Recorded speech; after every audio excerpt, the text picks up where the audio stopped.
I love banana bread. Me too. It's so good.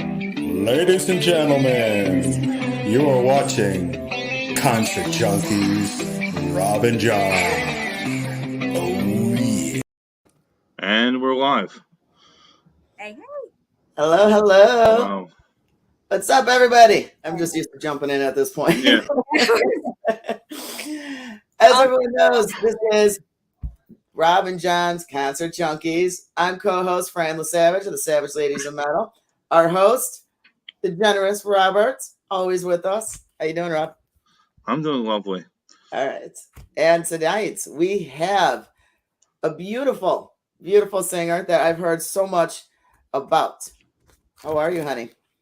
Well, I'm good, but I'm tired because For anyone who doesn't know, for anyone who doesn't know, this is Allison from Roses Unread in Tennessee. Tennessee, yeah. Tennessee. I have 2 full-time jobs, so I'm actually a teacher too. Are you really? So I like get in the phone booth and I switch. So it's like school just started back, and basically we've had to be there from like 7 to 6 p.m. like 2 nights this week, and getting to know kids and having I'm like, my brain is just like, you know what I mean? So, right. And then I switch and I'm like, okay, band mode, you know? So, what grade do you teach? 3rd grade, social studies. Oh, okay. It's cool because I taught math and reading for a very long time and I got completely burnt out with it. The people at my work really just did not like me because I was different. So now I'm at a new school, and like my principal and everybody actually came to a show, which was pretty cool. So I felt like they were very supportive, and I just met these people pretty much, and they've supported me longer than the people that I worked with for like 10 years almost. You know what I mean? Honestly, that's what normally happens. Yeah, it's crazy. To be honest. And we're in a little town. It's very Bible Belt. So they kind of look at I've never heard that before. I've never heard of Bibleville. They look at us like we're crazy sometimes. Like we played like the local fests in Brownsville. That's where I live. It's like I said, it's a very tiny town. Churches, it's just, I mean, they think like one person said we were up there screaming about killing puppy dogs. What? That's how small-minded some of these people in my town are. Like wow. We have that in big towns too, though. We do. We have a lot of the Christian Bible bangers that make it out of your Bibleville and came to Bible Bang out in the bigger burbs. I'm like, I will never say that twice again. That was perfect. And I'm like, guys, like y'all look at like since I play rock music, that just makes me, you know, smaller than them. You know, it's crazy. Like like I said, this school that I'm at now, I think they like appreciate me more, and they like, I never felt that anywhere else. And it's just nice to know that somebody's got your back in like a small town like that, where like nobody wants to believe you or support you and thinks you're weird. You know, it's crazy. Yeah. That's, you know, people can be very judgmental, you know, and I mean, we all see it, you know, a lot of us that are trying to do something in the music, and it's not just a hobby, it's a passion. Yeah. It's, you know, something you want to do, and you have your regular day jobs. A lot of them look at it like, when are you going to finish? When are you, you know, they don't see it the way we do. They don't have that same drive. They don't have that same passion, you know, so they won't understand. But when you find that job where it's like, you know what, we support this. This is cool that you do this, and they stand with you. That makes it so much more. It makes you want to be there, not only show up for your day job and want to be there more because you know there are people that got your back, but it gives you a more positive outlook on what you're doing in the music scene, and will go in a better mood. That can make a big difference. And a lot of people don't realize that what you do to somebody during the day can affect them at night, you know? And that last place did, you know, like there was a lot of just frustration, and just times I was just depressed, and I just didn't want to even get up and go, you know. And I was like, I don't want to stop teaching because I love making a difference with these kids. Like I love that they can see me and say, oh, she's my teacher, but look at her, she's on YouTube with all these followers. You can be anything you want to be, you know, if you put your mind to it. And that's like what I want them to know. And they're just like, but Miss Allison, you're our teacher, but you're, you know, and I'm like, yeah, you can be whatever you want to be, you know, just don't give up, don't stop, put all your faith into it, you know. And a lot of them, you know, like a few of them have actually picked up an instrument because of me. It's kind of crazy. Awesome. And one of them, you become their inspiration, and that's awesome. That is beautiful. That's all I want. Like, that's all I want as a person anyway, to inspire people. Yeah. And give them the gift of music, and hopefully it helps them if they're feeling a certain way, because that's what music does to me. If I'm feeling low, I'm going to put on a song that I love so I can, I feel better. Somebody relates to me, and that's seriously all I want. It's awesome having, people support you and having a bunch of views on YouTube or whatever you want to call it. All that stuff's cool, but like, to know that you're actually making a difference and you're touching people, that's what it's all about for me. And a lot of people lose track of that. And, So what is it like then in the life as a teacher and balancing the music? You got to bring your homework home. It's not just something that stays 9 to 5. You got to bring that home. Let me close the door. My dog's freaking out. Every time I have an interview, he does this. Every single time. I can't make it up. If I'm having an interview, he's gonna bark. So yeah, it's crazy. Like it's seriously a full-time just day. It just never stops really. So I try to get enough sleep. So I get up about 6, head to work, and it's just nonstop. Like we have like a planning period, thankfully, for an hour now. So that helps me get everything kind of in order for the next day, so I don't have to take it home. Like I kind of made a pact to myself that like, you're not going to take anything home. Like that's family time. That's your time. Like mentally, I have to have that. And if I don't have that, then it just doesn't end up good. So I'll even maybe go in early some days, so I don't have to stay late, and I come home and I can switch or do interviews or write music or do my Patreon or whatever I'm going to do. I have a few spare hours to do that. And then it's in repeat all over again each day or whatever I'm doing. And we're weekend warriors right now. So we just play on weekends. And like when I have my breaks, like summer break or spring or fall, whatever you want to call it, we'll do like a mini tour and stuff. But right now it's kind of just, I guess, stagnant because gas is so crazy right now. Yeah. And venues really don't want to pay. You're like, well, hey, can you at least give us some gas money to get there? And they're like, well, we maybe can give you door splitter guarantee. Well, it's like, how do you bank on that? It's hard. So really right now we're focusing on writing like the best music we can, and, just leaving it up to that just to open more doors for us. Yeah. Yeah. And I understand about the doors. But as a booking agent, I hate telling bands that, I hate it. Yeah, because sometimes the headlining act, or there might be a couple of people that you're giving that guarantee and bringing them from farther out. It's like this. I don't want to be that one, but it's unfortunately sometimes it's beyond our control, because a lot of it also has to do with the venue, and they will only allow us so much themselves unless we get more involved. It's chaotic, but and it's not fair to everyone in the end. In the end, the venues win, one way or another.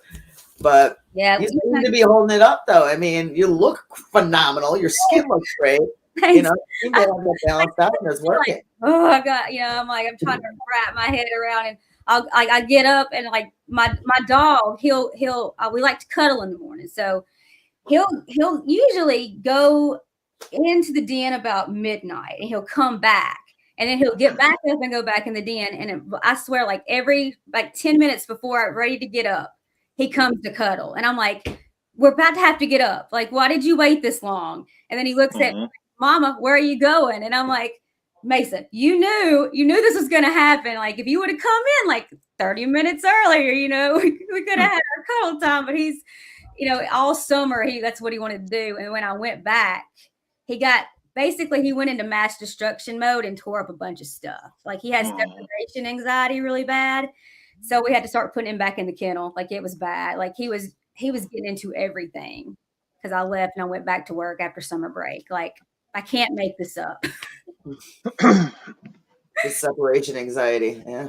It's bad. Yeah. Weimaraners. Have you ever heard? They're like those gray hunting dogs, and they're very high strung. They're very hyper, and they do not like to be left alone. So we got another dog in hopes that he would, he'd adjust better. It hasn't phased him. He punched out our bay window glass and cut his paw. It's like, how bad.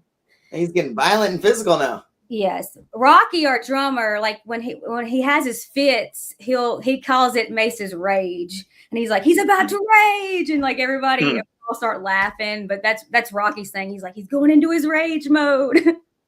Well, I definitely want to say, hello to the other band members. You are missing a few band members from Roses Unread. Who are we missing? Got Rocky on drums.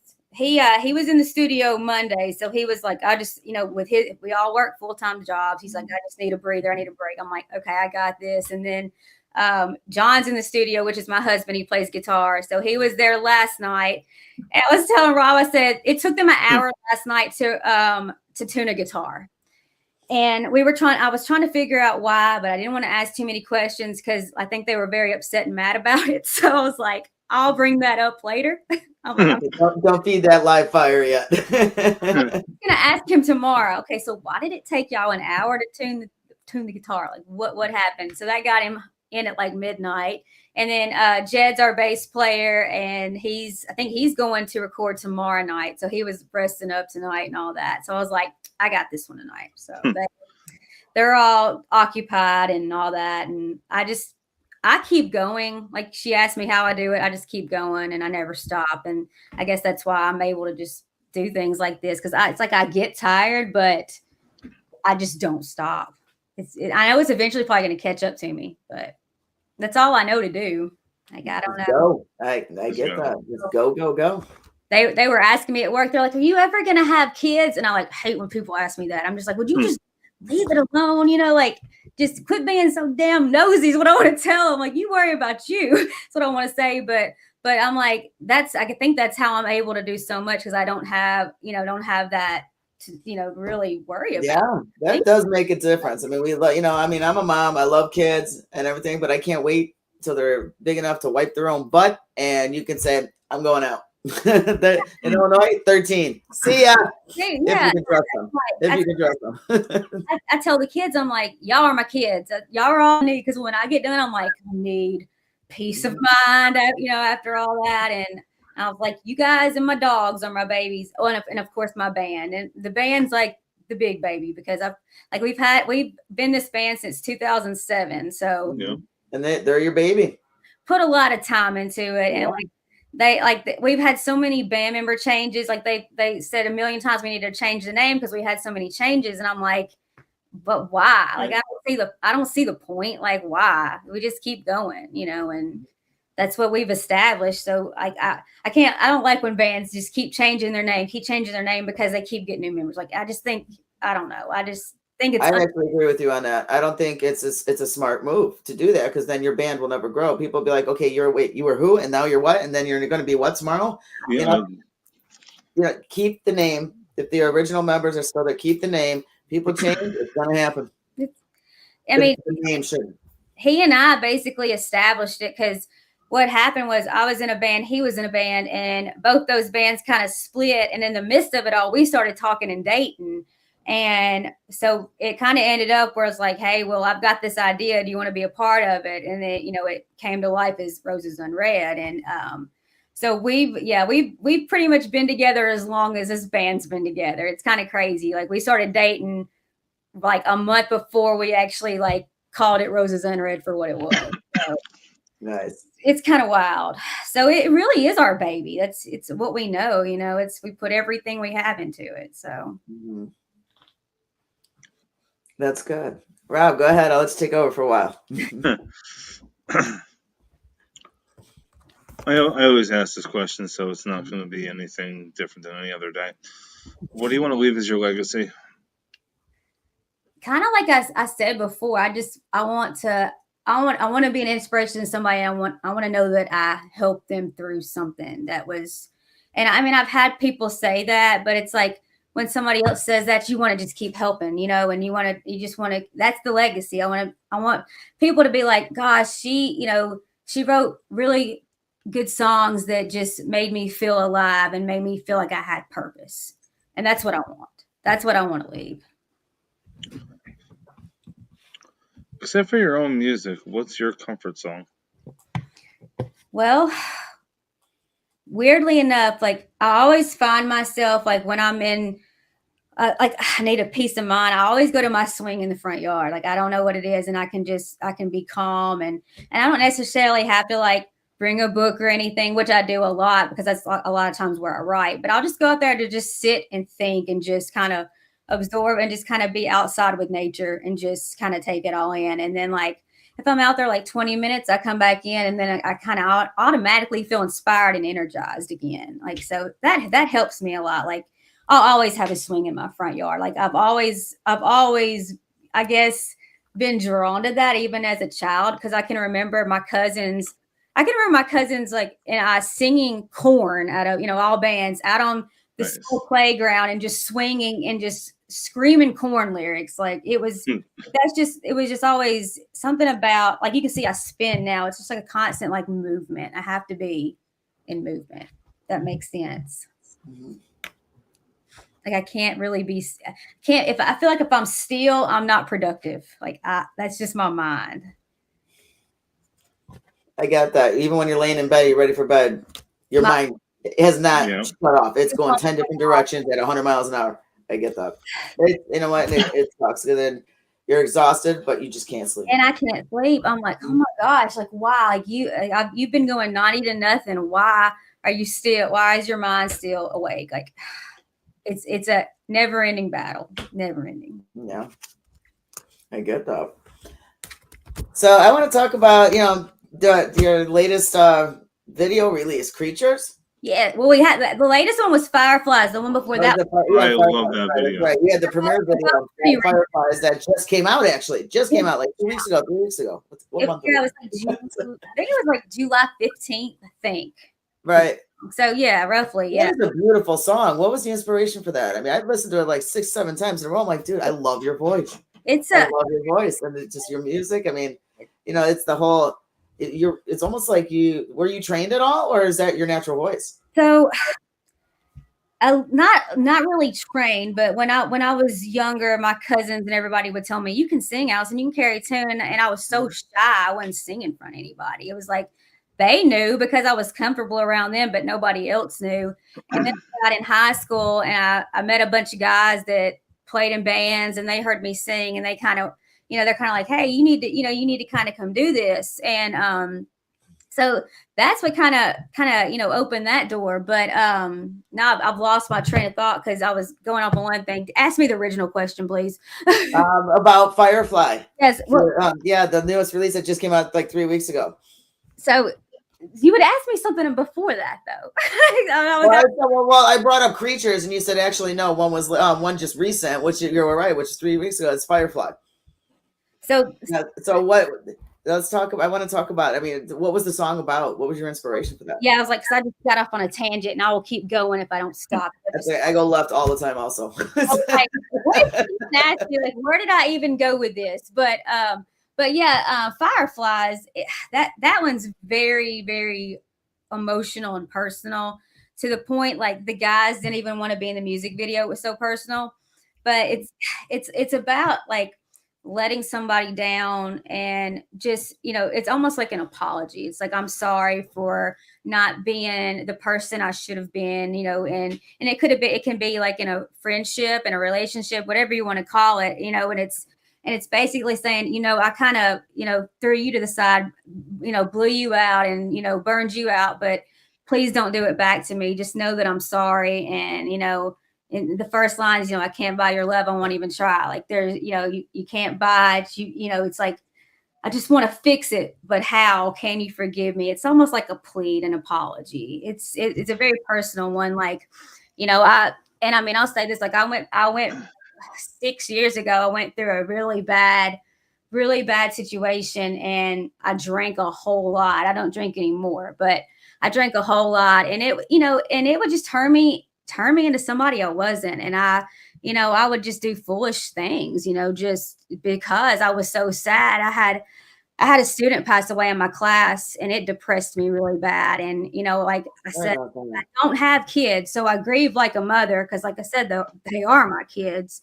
And it was a really bad situation. And I kind of lost myself there for a while. I really did, because I didn't have time to heal from it because it all happened so fast. And I had to be there for my class because it happened the year I had the little boy. So you know, like it was just it was a very tough situation. So you know, it's just one of those things. And, you know, it's one of those things you like, you know, you know, you'll eventually be okay and get over. But at the time I just couldn't see it. And I was just mad at everything. And, and so I treated people horribly because I drank, and my friends, my loved one, everybody, my mom, my dad, my husband, my best friend, you know, because it turned me into somebody I wasn't. So that's why I stopped, you know, and it took a lot of therapy. And I mean, I admit it, like this is for anybody who else who's struggling with what I did, you know, and it wasn't like, you know, it wasn't like a long time I was like this. It was just like a few years after it happened. And then I realized I was hurting everybody. And like I said, I went to therapy and sobered up. I was like, I'm not gonna he wouldn't want me to be like this. And so Fireflies was kind of like my apology to all my loved ones. I'm sorry that I put you guys through that because I was in a dark place. Oh, So wow. yeah, it was a lot, but you know, I'm better now. And you know, we still celebrate his life. I actually wrote a song called Zai for him because that was his name, and it's on our Rapture EP. But that after I wrote that song, I finally felt like I was able to finally heal because I really never had that chance to fully grieve. So I'm so sorry about it. It's so sad, but like literally, and that explains why I took her. I'm like, dude, she's got such a beautiful voice. It's a beautiful song, you know. oh, I know what it was. You asked me about any training. That's what it was. I got Oh yeah, I did ask that too. That was before. and it came back to me.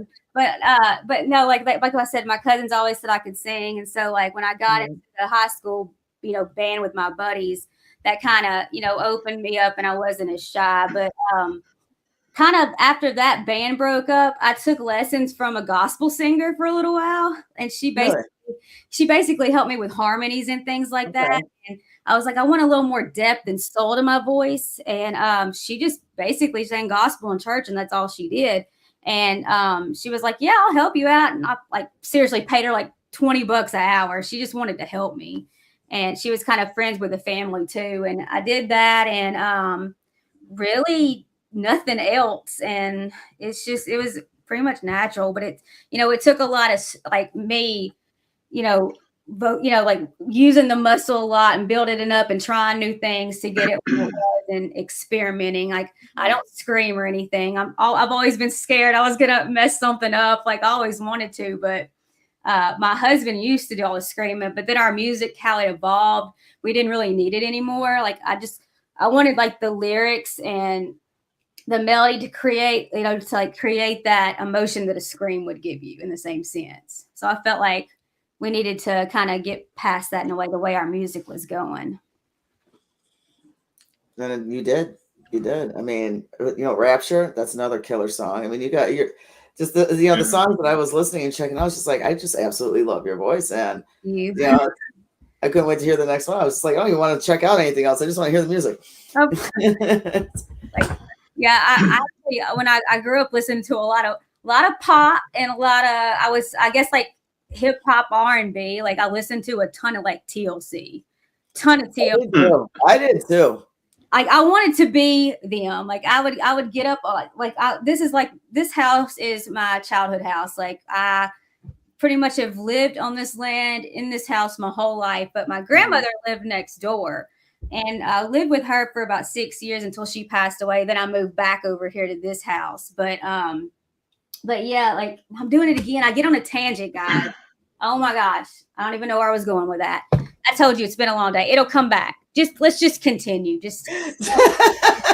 You're fine, hon. You're doing fine. Don't worry about it. 68 children will do to you. Okay. This is what 68 children will do to you. Like I'm good. But yeah. Bear with me. I get off on tangents. I'll do it in the classroom too. I'll be talking about something. I'm like, guys, what was I talking about? And they're like, well, you said this. I'm like, oh yeah, thank you. You know, because that's just how Then you tell the kids, this is why you're supposed to have your pen and pencil, your pencil and paper out, not just for notes for learning, but to remind me where I just left off. It happens all the time. I'm like, where was I even going with that? Well, you were saying this, and I'm like, thank you. It's just, I don't know, guys. Like I said, long day. I just want to say hello to everybody. We haven't said it yet. There's a lot of people popping in saying hello. Hello to everybody. We had Septis in here. We have Forever May Fall. We have Will. Yeah, we got it. We got Dreamer with us. A lot of people popping in for this one. Missy Wood. She says hello. What's up, Missy? So, who are you the only one who writes the music, or does anyone else help?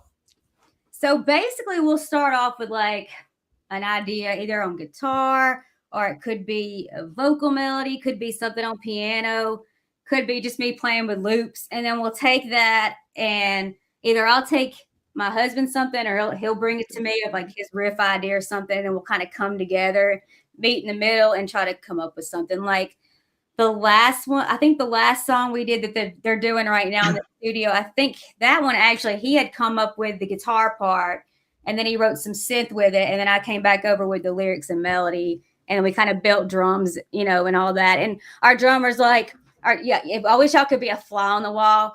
My drummer's always like, John writing all these drum parts knowing he's a damn guitar player, and they're all, and then they start bickering. Like they're just, that's just them being silly. But he'd be like, yeah, John's writing all my damn drum parts and blah, blah, blah. And I'm like, I wish y'all shut up.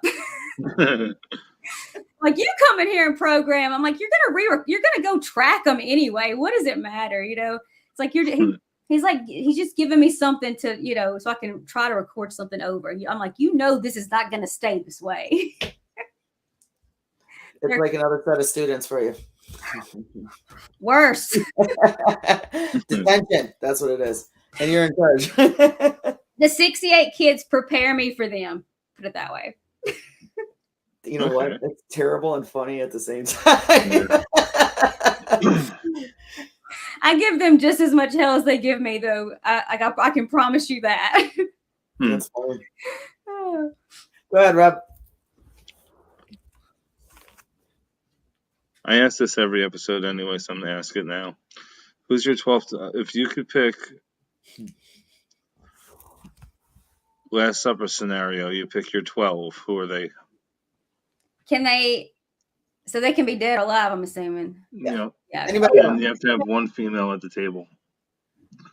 One female? Mm-hmm. Have to be my mom. Okay. Have to be my mom. Because she's like really, she's like my backbone. And like, I just know if any sense of time I could call her up and she would do anything for me, and the same vice versa for her. And she's my parents both have always supported this band. Like they used to always like drive us around, and my mom would even do merch for the longest time. Like it was just because we didn't really have anybody at the time. And Dad's like, y'all, he talks all country. He's like, y'all dumbass gonna run off the road. I'm gonna have to drive y'all around everywhere. And I'm like, okay, Dad, so like back in the day, we could party a little bit and he'd drive us back.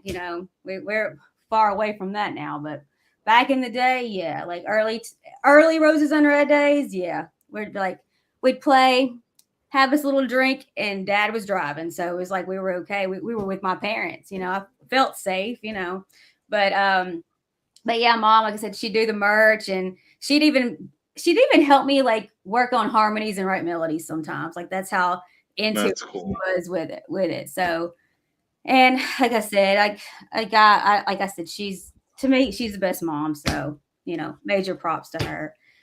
So I have to pick the rest of them now too. Yep, you got 11. This is hard. 11. There was 12. 12? Okay. Well, I considered Mom. Oh, Mom was 13. Okay, then. I'm going to be fair. You're doing 12. If you can do it, can you come up with 12? Not many have. 12. I know I can. Not that many have. I'm gonna think of family first. So, of course, I'd have my husband, my dad. I'd have both of my uncles on my mom's side because they pretty much are the ones that got me into music because they both played guitar and they would sing, and I'd join them and all that. That's basically how I got into it. So I'm up to 4. Okay, so this is really hard, y'all. Really, really hard. This is always the hardest question every time. I'm gonna regret this, but I guess I'll add Rocky and Jed to the table. I'm gonna regret that later. Why are you gonna regret that? Are they gonna start a food fight? Because I love them, but I want to kill them. That's all I'm saying. All right, 6. Oh my gosh. My cousin, my cousin Justin and my cousin Ian, because they're like brothers to me. I don't have any brothers or sisters, so they were like my brothers. So that's 8, and I need 3 more. 3 more. 4. Yeah. Okay, so my 2 granddads. So that's 10. 2 more. You know what? I'm gonna go ahead and throw LaJean Witherspoon from Seven Dust in there. Oh yeah. He's at the table. Okay. And Jonathan Davis from Korn, because oh yes, I probably would not be like a singer in a rock band if it wasn't for Jonathan Davis. So there's I've noticed that Jonathan Davis has been picked numerous times for this question. yeah. Man, love and respect, man. Love you, Corn. But he gets mentioned a lot. that I wanted to Even by myself. I wanted to be the female Jonathan Davis when I was 17. That's who I wanted to be. I was like, that's who I'm gonna be. We have to tag him in this, by the way. Yeah. Well, yeah. Totally. He has to see Tag this. away. So, let's see. I wanted to ask you, what was the worst show that turned into your best experience? Worst show that turned. I was like, I can think of my worst show, but I don't know if that was the best experience. Like, I don't think it turned into the best experience. Like, I can actually tell that story fast and very quick. The worst show, we'll say, my drummer at the time and my guitar player at the time, this is like before Roses Unread. They almost got in a fight on stage over not wanting to play a Down with the Sickness cover. Okay. They were going to fight it out. We were not down with the Sickness. So the drummer was like, this song, I'm not doing it. And he was like, dude, just play the song. And then they started arguing back and forth. And my guitar player at the time, his dad was a cop. And he said, I wish you would jump over the drum kit. He's like, I'll call my dad. I got it. The cops on speed dial. And I'm like, just play the song, and John was filling in on bass. My husband, John, who's in my band now, Roses Unread, he's filling in. His strap's breaking. The bass is falling all over the place. He's trying to keep them from not fighting. But that's entertainment. I will say they made me so mad. All of them apologized to me after that. So that was all live on stage. That was kind of worth it. Yes, this was on stage. I've never been so embarrassed in my life. I'm like, if y'all do this, I'm just gonna stage dive into the ground, like just knock me out. Like it was that bad. But so I guess I did like them coming up and all apologize, and that was nice. but I'm trying to think of a show that like it was bad at first, but then it turned out pretty good. Okay, I got one. Okay. Bone Stock in Poplar Bluff, Missouri. So it was an awesome show. It was called Bone Stock. There was like the radio station put it on, and there was probably like 3,000 to 4,000 people there. It was crazy. Like one of the biggest shows I've ever played. So great experience. Like we sold a ton of merch, pretty much sold out of everything. It was just a great show. On the other hand, our drummer at the time brought his girlfriend who was about to pop pregnant. Okay. She's working the merch. And as I said, we pretty much sold out of everything. So she's all bending over, trying to get stuff out. Next thing you know, her water breaks. And we are roughly 3.5 hours away from her doctor at the hospital. So, which is in Jackson, Tennessee, and we're in Missouri. Well, we're like, you need to go to a hospital in Missouri. And she's like refusing. She's like, no, I got to go to Jackson. The baby will wait. Don't worry. My dad's driving. No worries. It was, y'all, like and my drummer was a medic. He'd been in the Army. He was a medic. And so he's back there with her. I'm like, if we have this baby in the band, I'm like, we're not ever going to get whatever it is out of this van. You know, it was like no telling what was going to happen. And we, like I said, you're gonna have all kinds of stuff dripping from the ceilings. y'all, I was freaking out. My dad's driving 90, pulling a trailer, and wow. contractions. And my dad's like, well, how many more minutes? How many more minutes? And we're like, I don't know. It's happening every 3 minutes. And he's like, well, what happens when we run out of minutes? I'm like, haven't you done this before? You know, don't you know this?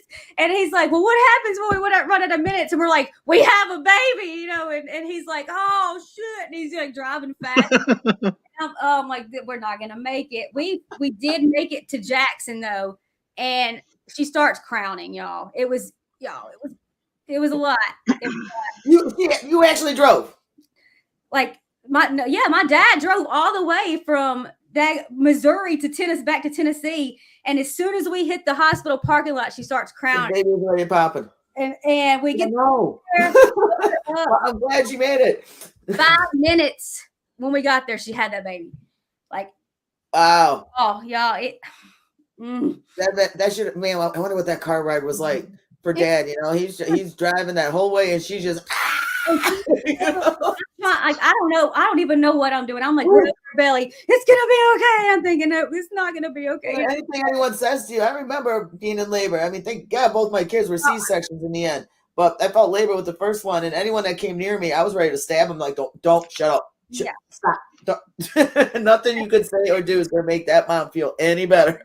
I think she scarred me. I'm like, it was so, because like Dad was driving fast, she's screaming, and everybody's just freaking out, and I'm like, y'all just need to calm down. Like this is getting out of hand, but I just somebody be ready to catch. We made it. But yeah, you're talking about like I said, it was a great show. One of the funnest shows I've ever played. So you still got to play though. We still play. Like this happened after, because I guess when everybody saw us play, I was like, everybody go to the merch booth and say, hey. Well, they all went to the merch booth. I didn't think they'd all listen, but that particular time they listened. And it was a freaking line. I can't even get to my own merch booth to get back to that's how loud it was.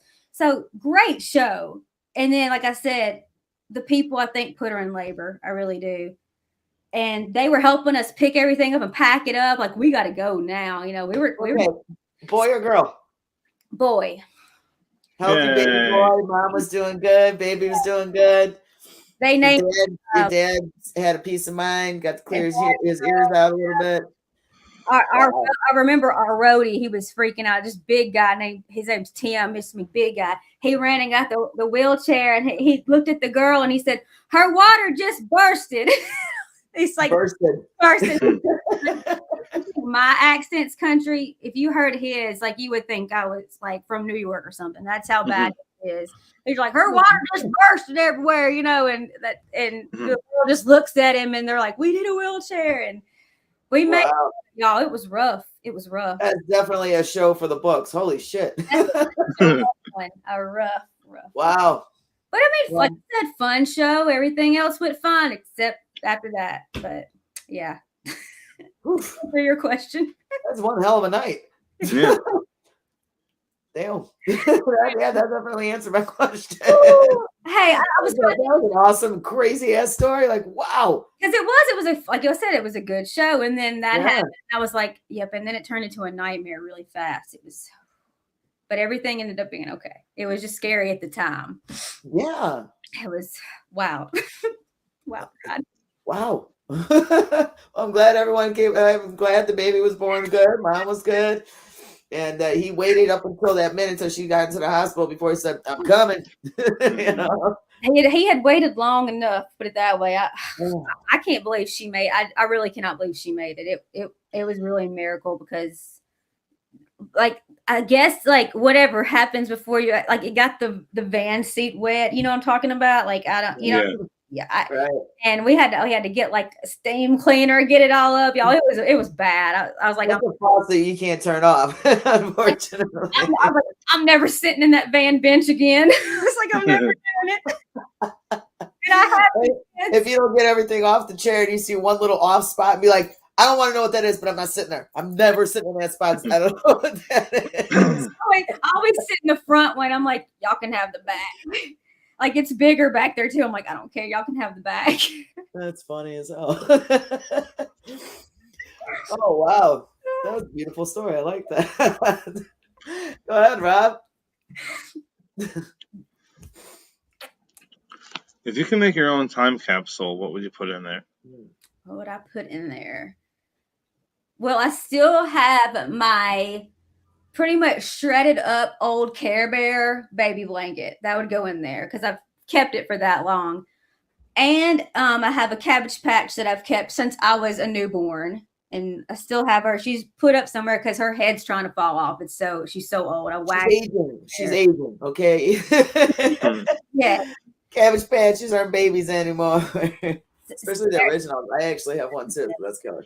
I had a bunch of them, but she was little and special, and I was like, oh, I had to carry her everywhere. It was one of those things, and I'd probably put some of my poetry in there, some handwritten poetry, definitely.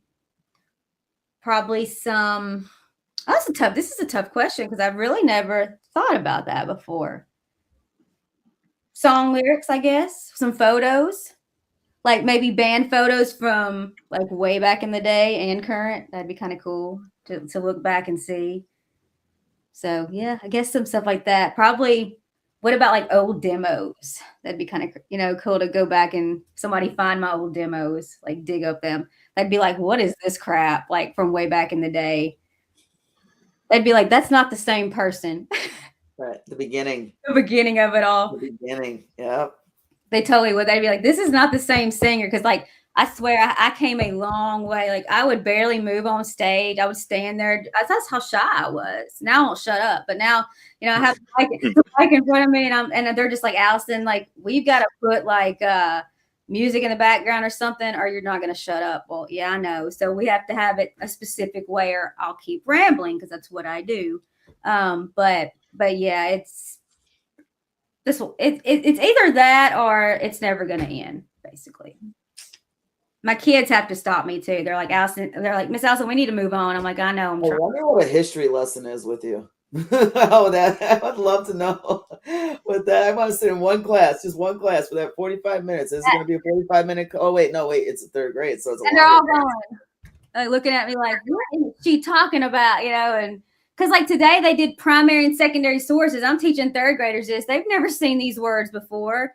And then I was telling Rob, I was trying to relate it back to music, to get them to understand like primary, I wrote the song, I experienced it was mine first, and as you're listening to it or if somebody else is covering it, then it would turn, secondary and all of that. And then when they got the whole music thing and like I related it to personal life, they were like, oh, and then they started getting it. But I had to like bring my personal life into the story for them to get their attention. You know what? Sometimes word affiliation is actually a really good training method. As simple as it is, it actually helps even adults. I mean, it's sometimes you got to do that affiliation, and play with the word. Because they don't understand that. And it took me like, I don't know how many examples I did that. And then I was talking just different things about different books and like photographs and things. They were finally they were like, oh, we get it. That's the first person to experience to do it. And I'm thinking, secondary though, you got to think it's got the word second in it. So, that's your hint. And they started getting it, but y'all, that was tough today, trying to get them to understand those big words. They just don't know, but it's a struggle, but we'll get it. Well, you seem to be doing all right. Trying my best. So what is your creative process like? Do you have to be in a certain mood? Do you have triggers that put you there? When do you grab that pen? Different things. Like it could even be like something this conversation had and like click and I'll be like, okay, I need to remember that. But the weird thing is I'll be in the shower and then a lyric will come. So guess what? I have to get out of the shower, dry my hands off. So I'll start typing or I'll forget. Like right. Lost my train of thought like 3 times this conversation. So I'm like, I better go write that down or it's not going to be there.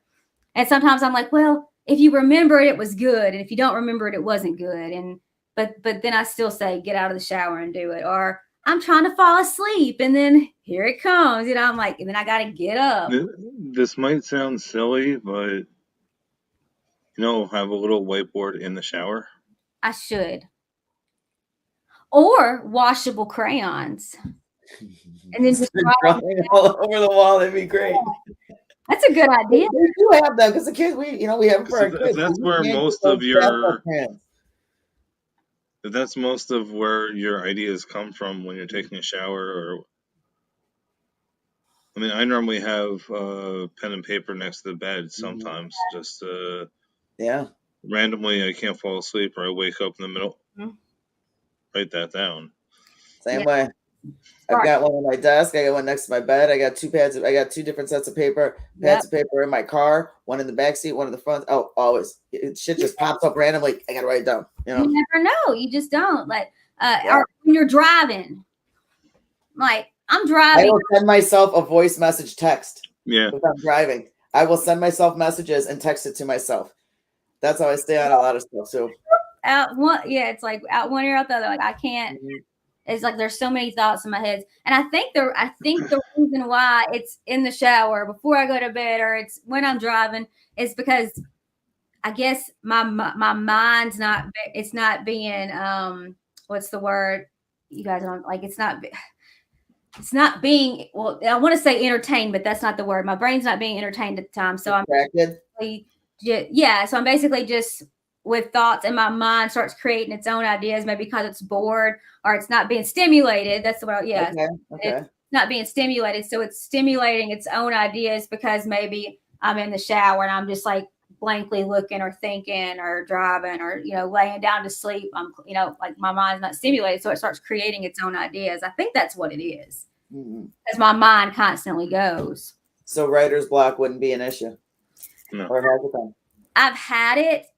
But sometimes, like, I'll even like not force myself to write, but just see if I can get anything out. And I'll do like exercises. Like I have those create a poem books, and it'll give me like 7 or 8 words, and it'll say like create a poem about whatever, and then it gives you like keywords down there to try to use.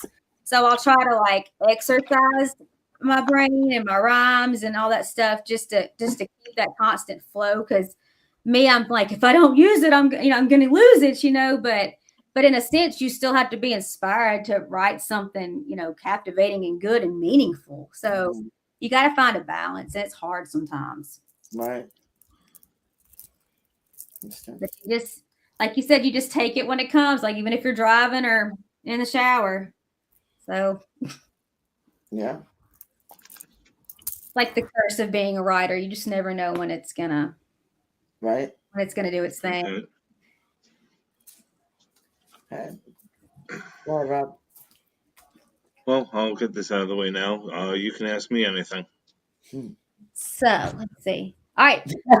She's like, so. All right, I want to know who you guys' favorite bands are and why. She just dragged me into this. Yeah. I had to know. Yeah. You drug. I'm a huge Korn fan. That's your favorite band? Yep, okay. I'm only missing one show that I've been to every show that's been in Jersey, except for one. I love them. Like it's always been a tie between them and Seven Dust. It's always been a tie. Like I can't pick one because Korn's what started it all, but I have such an amazing love for Seven Dust. So they're just like right there together. I'm actually going to see Seven Dust the 16th of September. They're playing with Nonpoint. Is that the Animosity tour? Yep. I'm so jealous. Look, I've seen them. The last time I saw them was my 30th time. Like I love them. I can't help it. But I'm not going to be able to see Animosity. It's my favorite album. I'm so upset. I'm like, ugh. I feel like I want to sneeze. Just because of scheduling, I can't make one. I'm so upset. I'm like, I saw the home one and there was one before that. I've even seen them acoustic, but I'm still beating myself up. I'm not going to see the Animosity tour. So sad. I apologize. I feel like I'm going to sneeze right now. It's not coming, so it's kind of messing with me. Ugh. Mine have been like that all day. I think my allergies. Just forget it. It's bad. That's me too. It's a singer's curse for me because It always wants to flare up before show day, and I'm like using the Flonase, and I'm doing everything I possibly. Yeah, Flonase does nothing for me. It never has. Oh my gosh!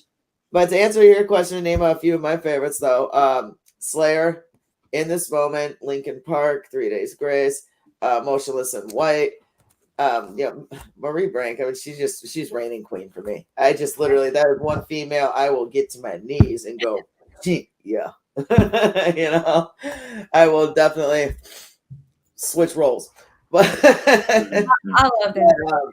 Yeah, I'm all over the place in my music. I'm very, very musically well-rounded, but I love it all. I like the hardcore shit and the alternative metal. So I'm everywhere.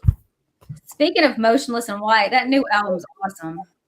The what? That new album, new Motionless in White. Oh god, dude, it's phenomenal. It's phenomenal. So good. Like yeah, you don't repeat for like. I'm gonna see them sooner or later. I just gotta do it. I've missed so many concerts because I work too much. So that album, oh my gosh, it's so good. Yeah, I love Motionless in White. When I first heard about them, I'm like, yeah, okay, more. It's just an instant grab. I think of them at first. It was like one of those bands. I'm like, I think I like this, yeah. And like the more I listened to it, it was like one of those things. I'm like, yeah, I really do like this. It's just one of those bands I kind of had to, I guess, warm myself up to a little bit. But I'm like that sometimes with certain music, and then I'll end up falling in love with it. Right. Yeah, certain artists just grab you. Big like I said, Marie Brank, she's by far like my favorite, especially in the female realm. It's like, dude, I'm gonna one day maybe on TikTok, I'll get on TikTok and I'll do my own. Yeah. I'll put my own cone on and I'll stop out and I'll start doing it with to horror and do it live. Or maybe not. So I think my favorite in this moment songs probably Burn. I think that's my favorite one. I love that. Yeah. Sick Like Me is my favorite. Good too. Something about Burn though. I'm just like when I'm listening, I'm like, oh, it just gets me. It just gets me. Yeah. Going. I'm like, it just grabs you. I get that. Oh yeah. Good stuff. Good stuff. Rob, go ahead. Yeah.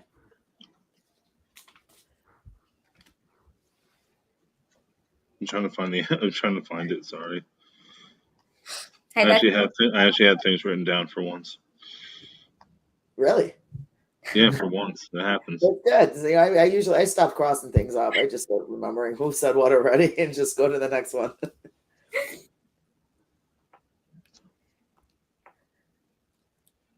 That's how I felt all day. I'm like, what am I doing today? Like, what are we doing? Well, here, while he's looking, I'll just go ahead and jump in. How did you guys handle the pandemic when that hit? Do you think that inspired you to work harder and do more to the next level, or did it hold you back? See, I'm gonna be like, what had happened was, but when it did happen, though, we had released Rapture. I was like, guys, I promise, we had no idea something like this was gonna happen, because it was like when we released it. Total coincidence, yeah. Yes. So we released the EP album, whatever you want to call it. And then COVID hits, pandemic hits, and so we have this new EP that we want to get out and play shows and promote. Can't do it now. So we're like, well, I guess we'll just, we'll do a bunch of music videos, save up for them, and we'll put as many as we can out just for the time being until we can play again.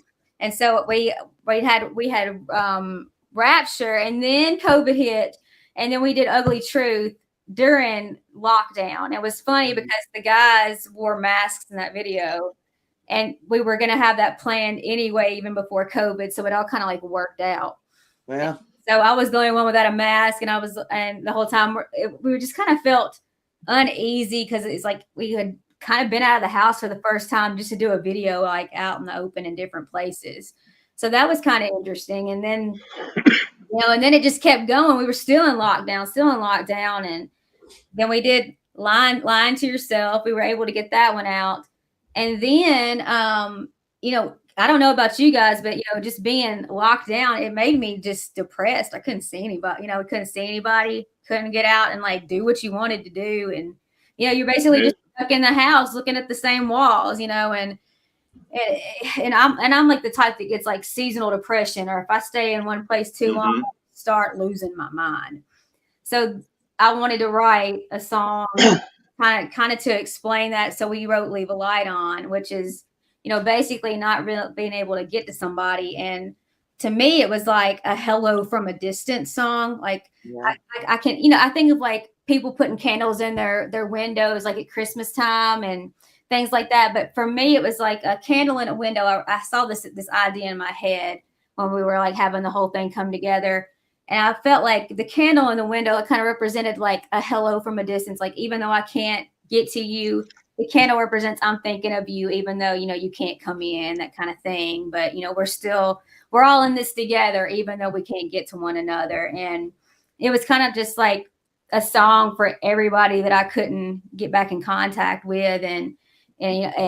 But I wanted to know that, like, hey, we're waiting this out. We're going to get through this. And, like I said, we're all in this together. So we wrote during COVID. That's all we really knew to do. We did vlogs and stuff, but it's kind of like not much to do because of COVID. So we like painted our practice room. We redid it. We did, just small stuff to kind of keep the vibe going and keep us excited during it all. So it ended up working out. We wrote some really cool songs. So would you say that it worked out in a beneficial way for the band to help move you to the next level, move forward? Yeah, I would say, because I feel like with the videos, I feel like they've personally got better and the songs have gotten better. And I think it's because we had that extra time to write and we weren't having to juggle so much at one time. So it makes sense. Right. Oh, that's good. So how much would you say that your music has changed today compared to when you first started? It's not even the same. Like, it's not like from when I first started my first band, we were kind of like 7 Mary 3 meets Paramore or something. Like it was, wow. It was okay. That's the best I can describe it. It was like some 7 Mary 3 meets some Paramore.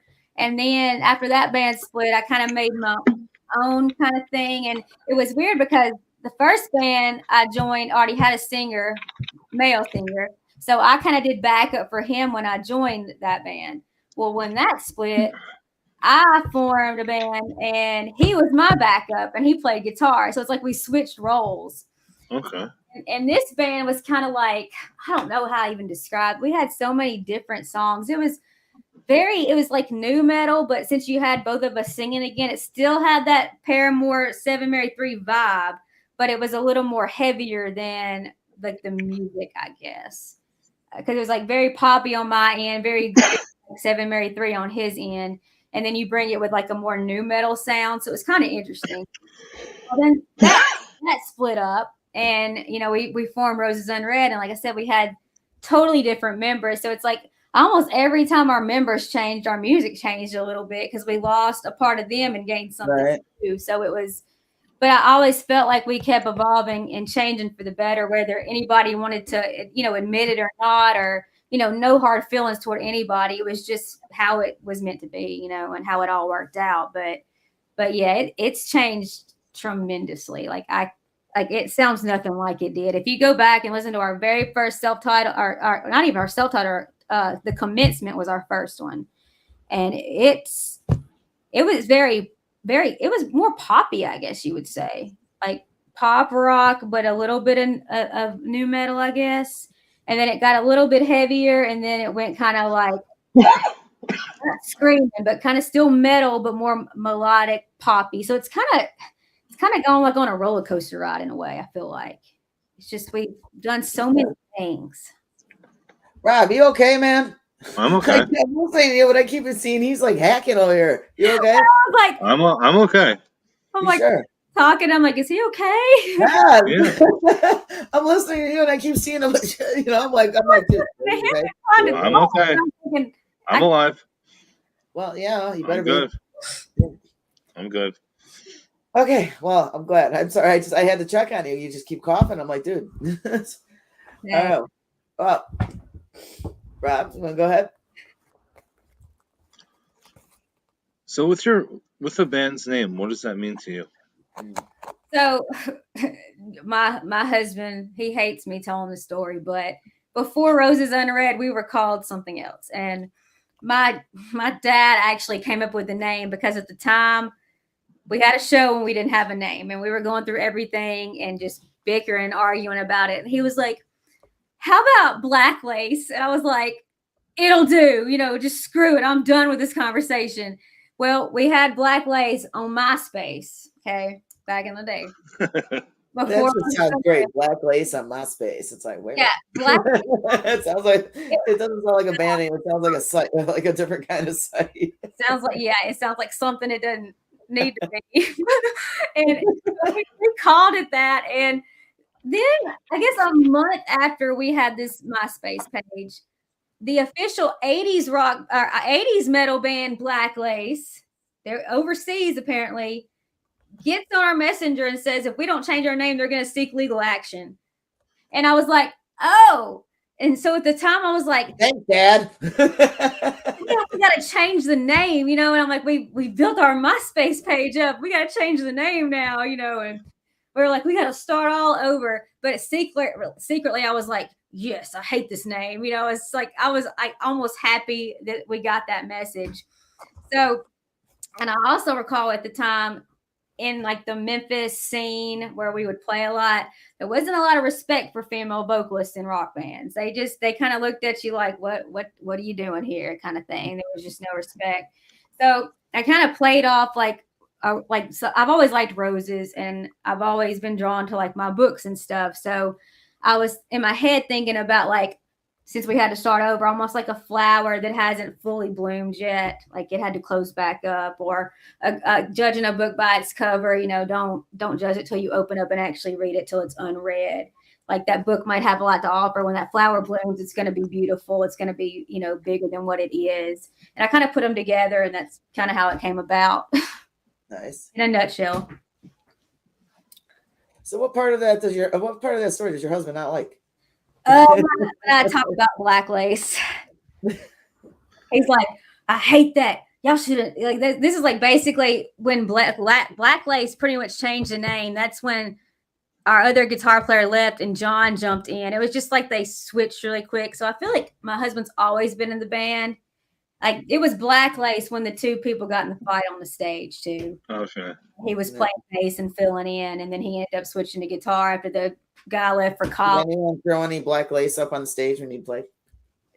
No, but that would have been awesome if I could have gone. I'm just saying, I would have took. If I was in the audience, I'd be like, "Dude, are you telling me I'm the only one who thought of this?" Come on. Hey, we didn't even have shirts. But we thought we were hot shit at the time. We were like, "Yeah, we're gonna go play the show," and I'm like, "Yeah, we just gave ourselves some kind of dumb name, But at the time, like I said, we could not agree on anything, and I'm just like, I'm done with this conversation. I'm done arguing with y'all. We're just gonna leave it there. And a month later, we get that email, and I was like, I love the name. I mean, it's very creative, and I want to thank Subsess for introducing me to you. Yes. They're the ones who are like, you need to check her out. You got to check them out. You got, and I started playing some of your music. I was like, yeah, I do. I got to get you up here, or I got to come down there at some point. We love them so much. Like they're like, I feel like they're like our I guess brother sister band. I don't know. Even though we've never played together, I met them through Twitch, and just I think we were like hanging maybe in like Switched Up Hearts Twitch one night, and then I ran across their name and I clicked it, and I was like, who's this? And then I followed them, and then I caught them live, and then I just started hanging out with them, and next thing you know, we're like really good buddies, and we've been following each other for a while. I just want to play with them. Yeah, definitely amazing band, and I'm glad that that Will, it was Will was like, Fran, check it out. And I'm like, I'm gonna do it, and they fully had your back, and I was like, definitely, I'm in. I'm like, we're bringing her up, and I introduced, I brought it to Rob. I'm like, check her out, and he played one video. I didn't say nothing about the podcast. I just sent him a link, and he's like, wow, just your voice, the whole band. I mean, you guys are awesome. You guys are phenomenal. And I'm all about female fronted, especially. We all know that, obviously. So if a band says you got to check them out, I'm going to. I am definitely going to. And y'all got to check Septus out. I'm doing the same thing for them because I feel like we're a lot alike in the sense of like, almost not reaching that respect I think that both bands deserve. I mean, and I'm saying that about myself and and sepsis. I mean, like, Mhm. I feel like we're both at that. I don't know, like just the conversations I've heard Will talk about too. Like we have the same kind of issues when it comes to like being treated fairly, respect, and all and things like that. Generally in the music industry, so we can relate a lot to each other. But they're great people. Like I said, I want to be with them one day. I want to meet them, and we're just gonna have a big And hangout. You guys got to it will happen sooner or later. Yeah. It will, one way or another. It will. Well, I wanted to thank you so much. Rob, if you got anything else you want to ask? Actually, yes. Do you have any messages for your fans? There you go. Thank you for supporting us, because without them, there's no me. There's no Roses Unread. I mean, they keep us afloat. Like I do my Twitch, I do my Patreon, and that's basically how we're able to keep putting music out. I do what I can to help the band, but I'm on a teacher's salary. I don't make anything. Like I have the two most broke paying jobs ever: a musician and a teacher. Like so sometimes I'll donate to the cause. I'm like, well, I'm gonna buy the band stickers this month or something. I'll do like little things like that. But but they're the reason how we keep putting stuff out. Without them, you won't get music. So it's that's how we're able to keep doing it. So major props. Like I feel like I can't say thank you enough. I just love everybody so much and appreciate it. That's awesome. So what platforms can people find information, merch, music, anything? Where can they find you? So our main hub is rosesunreadofficial.com, and it'll take you to Facebook, Instagram, YouTube, our Threadless, pretty much anywhere that you want to go to find us. I mean, we're on Spotify, Apple Music, pretty much everything. So rosesunreadofficial.com, and that'll take you to the hub, So the central hub. Allison, thank you so much. Thank you. You are an absolute Southern Belle, sweetheart. I'm so glad that we got to meet and talk. Can't wait to meet you in person. That's going to happen one day, and I would love to see you sing and see the band tear it up too. Like I said, you guys, us, and Sepsis, we're just gonna have a big thing. I don't know where, but it's gonna happen. If I'm gonna make it happen. I can do this. Yeah. And thank you for a fun interview too. Thank you. I tried. I did try. It is. I've I'm gonna drop this one. Yes, I actually, for everyone who doesn't know, I actually did ask if there was any chance they could be able to come up to Chicago and join Sepsis on stage in October here. But sometimes schedules just don't work out. No, we're gonna do that. And what we can try to do too is, like I was telling Will, I'll like some kind of way let you guys know like breaks and stuff, and maybe we can schedule something on one of those where like I have a whole week off. Yeah. Now that I know you're a teacher, I know what I'm working against. We could totally play with that. Maybe come up for a Christmas special. That'd be. The guys are able to kind of take off kind of when they want, because they're not on a schedule like I have to be on. But look, two months open for summer, 2 weeks off for winter. Like you guys can work. We can work around that. And they're like, we can totally work with that. Absolutely. And you guys too. So I mean, it's like we'll figure something out. We'll stay in touch and get with this and try to get something going. Because I have family in Chicago. My cousin lives there. There you go. So, and then we'll get Rob here, and at one point Rob's going to get me out. I can come in East Coast. That's going to happen when we're between everyone all up and down the East Coast. 20. I mean, I can go on a list of names of bands where like Fran. Right. We're gonna make it. We're gonna make it happen. I'm going. We've got to. But I think like Chicago would be a good place to meet though, because it's not crazy far. Like my cousin has drove to our house to like stay. Like that was like her, stopping point. So well, honestly, I'm gonna slip this one out here. I know we're supposed, gonna get going, but we got a few minutes. I mean, technically we could still keep going.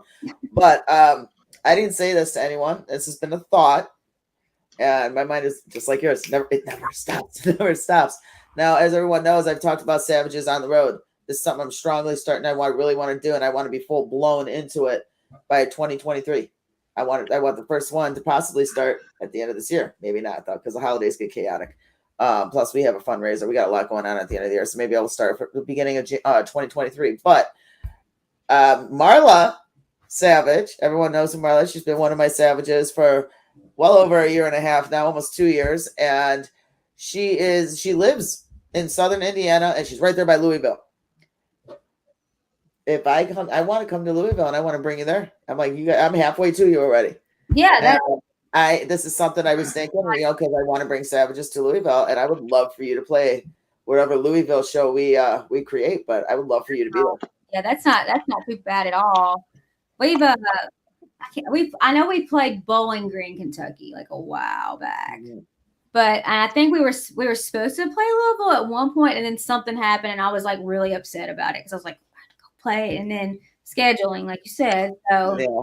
But yeah, we'll definitely talk more about it. And yeah, it is something I'd like to do. I would love to have you there. And I would just hit the road here. We can have concerts anywhere. As long as we got ladies popping up in different places, we got Mindy from Diane Notes. She's out, East Coast, Southeast Coast. Yep. We can totally make this happen. She's not from East Coast, but like in the middle. She's like in the middle. But I mean, I would love to have you guys play a Savage. Either come up to Chicago or when I come down there. Definitely would love to have you. Hey, we'll try to do both. I'm okay with that too. We can make that happen. Thank you so much for your time. Rob, as usual, thank you for having me. Yes, thank y'all so much. I appreciate it. We'll have to do it again. Yes. We will. Maybe we can maybe the next one it can be you guys and me and Melissa. We could do that. Is she still in here? I don't know if she might be. That'd be kind of cool though. We could do like a double. That'd be kind of neat. Yeah. Well, she did say this. Yeah, she did. Yeah, she has. I don't know if you saw that in the comments. We love this. Yeah. They've been watching the whole time. Yeah. We love it too. I was like I said, I just want to meet and hang out and play and just. I do. Well, you know what? I want to have a little fun episode that I've been talking about, and Rob knows about this. I mentioned this to them also. I don't want to get into details, but I've been wanting to have. I want to play in the internet. Let's play. Let's just say that. Yeah. So that's something we can get involved in too. Yeah, that'd be awesome. We can schedule that soon. Yeah. Yeah, you guys definitely let me know. I'd love to come back and we'll do the shindig again. Yeah, definitely. Looking forward to talking to you, sweetheart. Again, thank you. Thank you, guys. Y'all have a good night. You too. Good night, everybody. Bye, y'all. Good night. Bye, yeah.